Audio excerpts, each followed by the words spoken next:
तो पहला सूत्र आपको देता हूं कि उस शक्ति को जगाने का जो निकटतम और सरलतम उपाय आदमी के पास उपलब्ध है वो श्वास है। सुबह उठते ही जैसे ही होश आए बिस्तर पर गहरी सांस लेनी शुरू कर दें। रास्ते पे चलते हो तो गहरी सांस लें, जितनी गहरी, आहिस्ता लें, परेशान नहीं हो जाना है, गहरी लेनी है, शांति से लेनी है, आनंद से लेनी है, पर लेनी गहरी है।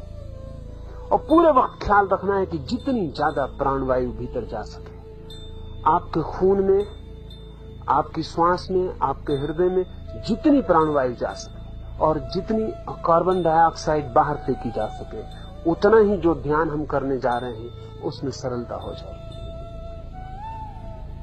जितनी ज्यादा प्राणवायु भीतर होती है उतनी ही शारीरिक अशुद्धि कम हो जाती है। और बड़े मजे की बात है कि शारीरिक अशुद्धि का आधार अगर छूट जाए तो मन को अशुद्ध होने में कठिनाई पड़नी शुरू हो जाती है।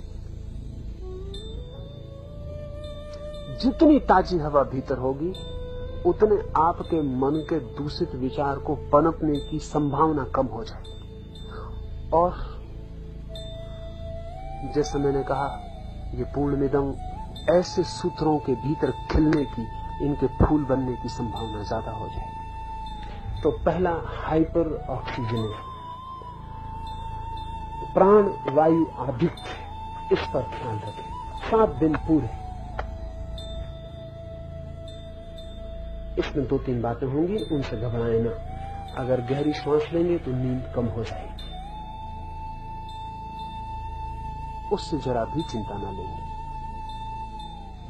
नींद कम हो जाती है जब भी नींद गहरी हो जाती है। तो जितनी गहरी सांस लेंगे, श्वास की गहराई के साथ नींद की गहराई बढ़ती है।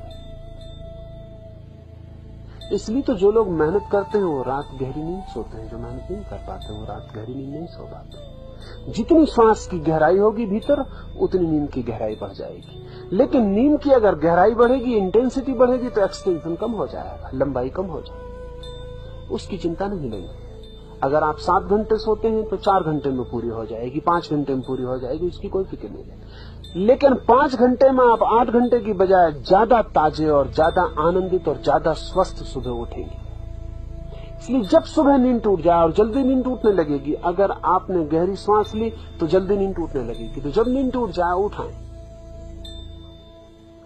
सुबह के उस आनंदपूर्ण क्षण को न खोएं, उसका ध्यान के लिए उपयोग करें। पहली बात। दूसरी बात, जितना कम भोजन ले सके और जितना हल्का ले सके उतना ही करें। जितना अल्प ले सके और जितना हल्का ले सके, जो जितना कर सके, जिसको जितनी सुविधा हो वो उतना कम कर ले। जितना कम कर लेंगे उतना ध्यान की गति तीव्र सुगम हो जाएगी। क्यों? कुछ गहरे कारण हैं। हमारे शरीर की कुछ सुनिश्चित आदतें हैं। ध्यान हमारे शरीर की आदत नहीं है, ध्यान हमारे लिए नया काम है। शरीर के बंधे हुए एसोसिएशन, शरीर की बंधी हुई आदतों को अगर कहीं से तोड़ दिया जाए तो शरीर और मन नई आदत को पकड़ने में आसानी पाते। कई दफे तो आप हैरान होंगे कि अगर आप चिंतित होते हैं और सिर खुजलाने लगते हैं, अगर आपका हाथ नीचे बांध दिया जाए और आप सिर न खुजला पाए तो आप चिंतित न हो सकेंगे। आप कहेंगे कि सिर खुजलाने से चिंता का क्या एसोसिएशन? शरीर की निश्चित आदत हो गई है, वो अपनी पूरी की पूरी अपनी आदत को, अपनी व्यवस्था को पकड़ के पूरा कर लेता है। शरीर की जो सबसे गहरी आदत है वो भोजन है, सबसे गहरी, क्योंकि उसके बिना तो जीवन नहीं हो सकता। जो डीप मोस्ट, डीपेस्ट, ध्यान रहे, सेक्स से भी ज्यादा गहरी,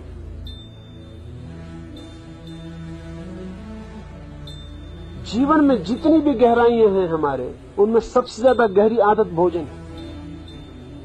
जन्म के पहले दिन से शुरू होती और मरने के आखिरी दिन तक चलती है। जीवन का अस्तित्व उस पर खड़ा है, शरीर उस पर खड़ा है। इसलिए अगर आपको अपने मन और शरीर की आदतें बदलनी है तो उसकी गहरी आदत को एकदम शिथिल कर दे। उसके शिथिल होते से शरीर का जो कल तक का इंतजाम था वो सब अस्त व्यस्त हो जाए और उसकी अस्त व्यस्त हालत में आप नई दिशा में प्रवेश करने में आसानी पाएंगे, अन्यथा आप आसानी नहीं पाएंगे। तो जितना कम बन सके, किसी को उपवास करना हो उपवास कर सकते, किसी को एक बार भोजन लेना हो एक बार ले, आपकी मर्जी पर है। नियम बनाने की जरूरत नहीं है। अपनी मर्जी से चुपचाप जितना कम से कम न्यूनतम मिनिमम का ख्याल रखें। दूसरी बात स्वल्प आहार। तीसरी बात एकाग्रता। 24 घंटे में आप गहरी श्वास लेंगे ही, साथ ही श्वास पर ध्यान भी रखें तो एकाग्रता सहज फलित हो जाएगी। रास्ते पे चल रहे हैं, श्वास ले रहे हैं, श्वास बाहर से भीतर गई तो देखते रहें, बी अटेंटिव, देखते रहें कि श्वास भीतर गई, फिर श्वास बाहर जा रही तो बाहर गई, फिर भीतर गई, फिर बाहर गई। ध्यान रखेंगे तो गहरा भी ले पाएंगे, नहीं तो जैसी भूलेंगे वैसी श्वास धीमी हो जाएगी। और गहरा लेते रहेंगे तो ध्यान भी रख पाएंगे, क्योंकि गहरा लेने के लिए ध्यान रखना ही पड़ेगा। तो ध्यान को श्वास के साथ जोड़ ले।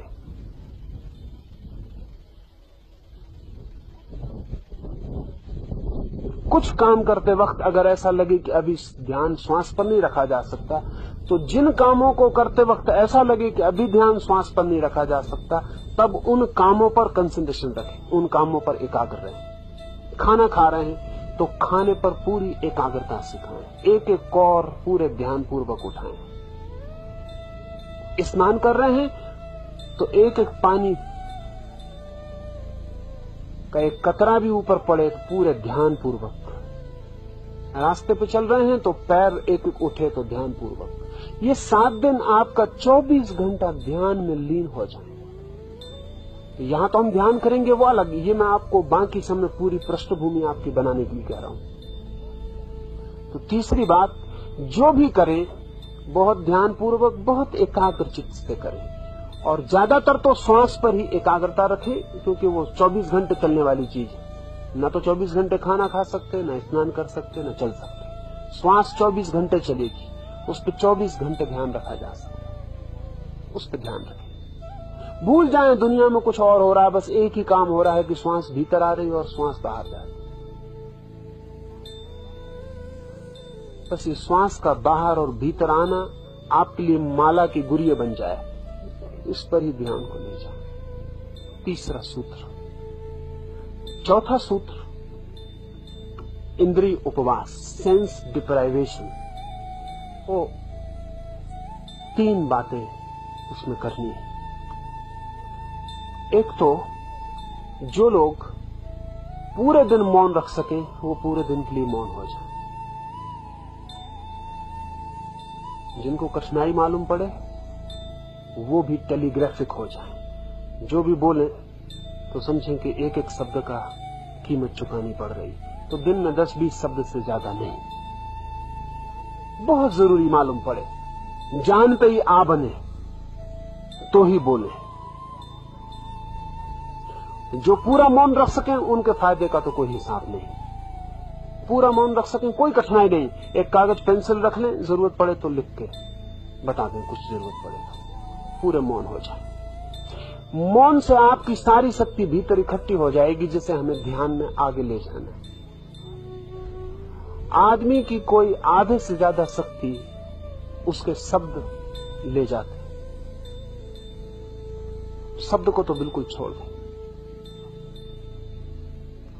तो ख्याल कर ले, जिसकी जितनी सामर्थ्य हो उतना मौन हो जाए। और इतना तो ध्यान ही रखें कि आपके द्वारा किसी का मौन न टूटे। आपका टूटे, आपकी किस्मत, आप जिम्मेवार।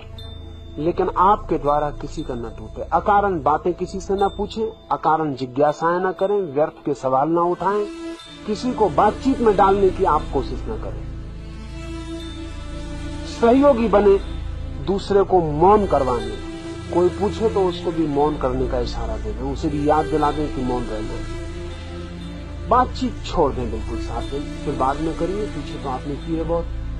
7 दिन बिल्कुल छोड़ दें, जिससे जितना बन सके, पूरा बन सके, बहुत ही हितकर होगा।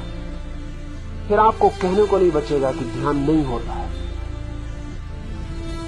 मैं जो 5 बातें आपसे कहने जा रहा हूं वो आप पूरी कर लेते हैं तो आपको कहने का कारण नहीं आएगा कि ध्यान नहीं होता, और आए कारण तो आप जानना आपके सिवाय और कोई जिम्मेवार नहीं। फिर मुझे आके आप मत कहें, मौन रखें। न्यूनतम जिनसे न बन सके, कमजोर हो, संकल्पहीन हो, मन दुर्बल हो, बुद्धि कमजोर हो, वो थोड़ा थोड़ा बोल के चला। जिनमें थोड़ी भी बुद्धिमत्ता हो, संकल्प हो, शक्ति हो, थोड़े भी अपने पर भरोसा हो, वे बिल्कुल चुप हो जाए। इंद्रिय उपवास में पहला मौन, दूसरा आपकी आंख के लिए विशेष पट्टियां बनाई हैं। वो पट्टियां आप ले लेंगे और कल सुबह से उनका प्रयोग शुरू करेंगे। पूरी आंख को बांध देना है। आंख ही आपको बाहर ले जाने का द्वार है। जितनी ज्यादा देर बांध रख सकें उतना अच्छा है। जब भी खाली बैठे हैं आंख तो पट्टी बंधी रहने दें, उससे दूसरे दिखाई भी नहीं पड़ेंगे, बातचीत का भी मौका नहीं आएगा, और आपको अंधा मान के दूसरे भी छोड़ देंगे, जाने देंगे, व्यर्थ उनको परेशान न करें, अंधे हो जाए। मौन होना तो आपने सुना ही है, मैं कहता हूं अंधे भी हो जाए। मौन होना भी एक तरह का मुक्ति है, अंधा होना और भी कह, क्योंकि आंख ही हमें 24 घंटे बाहर दौड़ा रही है। आंख के बंद होते से आप पाएंगे बाहर जाने का उपाय न रहा, भीतर चेतना वर्तुलाकार घूमने लगे। आंख पे पट्टी बांध लें, चलते वक्त थोड़ा सा ऊपर सरका लें, नीचे देखें, बस चलते वक्त थोड़ा ऊपर सरका लें और नीचे देखें। एक 4 फीट आपको दिखाई पड़ता रहा रास्ता, उतना काफी।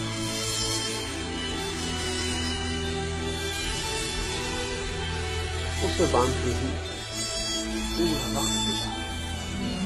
जो रात उसको बांध के ही सो सके वो बांध के सोए, जिनको अड़चन मालूम हो वो निकाल बांध के सोएंगे, नींद की गहराई में फर्क पड़ेगा। ये जो पट्टी है वो आप बाकी समय तो बांधे ही रखेंगे, सुबह यहां जब ध्यान होगा तब पट्टी बंधी रहेगी। सुबह के ध्यान में, दोपहर के मौन में पट्टी खुली रहेगी, लेकिन आप वहां से पट्टी बांध कर ही आएंगे, यहां चुपचाप पट्टी खोल के रख लेंगे। दोपहर के घंटे भर के मौन में पट्टी खुली रहेगी। रात भी आप पट्टी बांध कर ही आएंगे, फिर रात के ध्यान में भी पट्टी खुली रहेगी। सुबह जब मैं बोलूंगा तब आपकी पट्टी खुली रहेगी, दोपहर मौन में खुली रहेगी, रात के ध्यान में खुली रहेगी। इतना आपकी आंख के लिए मौका दूंगा। ये भी मौका इसलिए दूंगा कि ये भी आपको भीतर ले जाने में सहयोगी बन सके, तभी आपकी आंख को बाहर देखने का मौका देना, अन्यथा आपकी आंख को बंद ही रखना। और 7 दिन में आप हैरान हो जाएंगे कि मन के कितने तनाव आंख के बंद रहने से विदा हो जाते हैं, जिसकी आप अभी कल्पना नहीं कर सकते। मन के अधिकतम तनाव आंख से प्रवेश करते हैं, और आंख का तनाव ही मन के स्नायुओं के लिए सबसे बड़े तनाव का कारण है। अगर आंख शांत और शिथिल और रिलैक्स हो जाए तो मस्तिष्क के 99% रोग विदा हो जाते। तो इसका आप पूरे ध्यान पूर्वक इसका उपयोग करना है, और ऐसा नहीं कि उसमें बचाव करें तो मेरा कोई हर्जा नहीं, बचाव से आपका हर्जा होगा। ध्यान यही रखना है कि अधिकतम आपको बिल्कुल ब्लाइंड हो जाना है, आप बिल्कुल अंधे हो गए, आंख है ही नहीं। 7 दिन के लिए उसे छुट्टी दे दी। 7 दिन के बाद आप पाएंगे कि आंख ऐसी शीतल हो सकती है, और आंख की शीतलता के पीछे इतने आनंद के रस झरने बह सकते हैं, ये आपकी कल्पना में अभी नहीं हो सकता है। लेकिन अगर आपने बीच बीच में अपने साथ बेईमानी की तो मेरा जुम्मा नहीं है, वो आप पर निर्भर है। यहां कोई भी किसी दूसरे को कोई जिम्मेवार नहीं है। आप अपने को धोखा दे सकते हैं, चाहें तो अपने को धोखा देने से बच सकते हैं। आंख की पट्टी के साथ ही आपके लिए कान के लिए भी कपास मिलेगा, वो दोनों कान पर लगा देना है, कान को भी छुट्टी दे देनी, इंद्रियों को उसी पट्टी के नीचे कान को भी बंद करके ऊपर से बांध देना, तो दूसरे आपके मौन में भी बाधा नहीं दे सकेंगे। देना भी चाहें तो भी नहीं दे सकेंगे, आप भी देना चाहें तो नहीं दे सकेंगे, क्योंकि दूसरे को अवसर देने का पाप भी नहीं लेना चाहिए। आपके कान खुले तो किसी को बोलने का टेम्पटेशन होता है, कान ही बंद है, वो बोले भी तो भी नहीं सुन सकते, तो टेम्पटेशन नहीं होता। तो कान भी बंद रखने, ये इंद्रिय उपवास, मौन, आंख और कान, ये तो पूरे समय, सिर्फ सुबह यहां जब मैं बोलूंगा तब आपको कान और आंख खुली रखनी है। दोपहर के ध्यान में आपको कान बंद रखना है, आंख खुली रखनी है। रात के ध्यान में आपको आंख खुली रखनी है, कान बंद रखना है। और 5वीं बात, ये 4 और 5वीं अंतिम और सर्वाधिक जरूरी, ध्यान रहे परमात्मा के मंदिर में केवल वही लोग प्रवेश करते हैं जो नाचते हुए प्रवेश करते हैं, जो हंसते हुए प्रवेश करते हैं, जो आनंदित प्रवेश करते हैं। रोते हुए लोगों ने परमात्मा के द्वार पर कभी भी मार्ग नहीं पाया है। इसलिए उदासी 7 दिन के लिए छोड़, प्रसन्न रहे, हंसे, नाचे, आह्लादित रहे, चीयरफुलनेस पूरे वक्त आपके साथ, उठते बैठते एक मगन, एक धुन में मस्त, एक हर्षोन्माद, एक एक्सटेसी चढ़ी है, एक नशा। चल रहे हैं तो ऐसे नहीं जैसे हर कोई चलता है, चल रहे हैं तो ऐसे जैसे कि फकीर को, साधक को चलना चाहिए, नाचते हुए आनंद। दूसरे की फिक्र छोड़ दें। यहाँ हम आए ही इसलिए ताकि हम दूसरे की फिक्र छोड़ सकें। कोई आपको पागल समझेगा? बस आप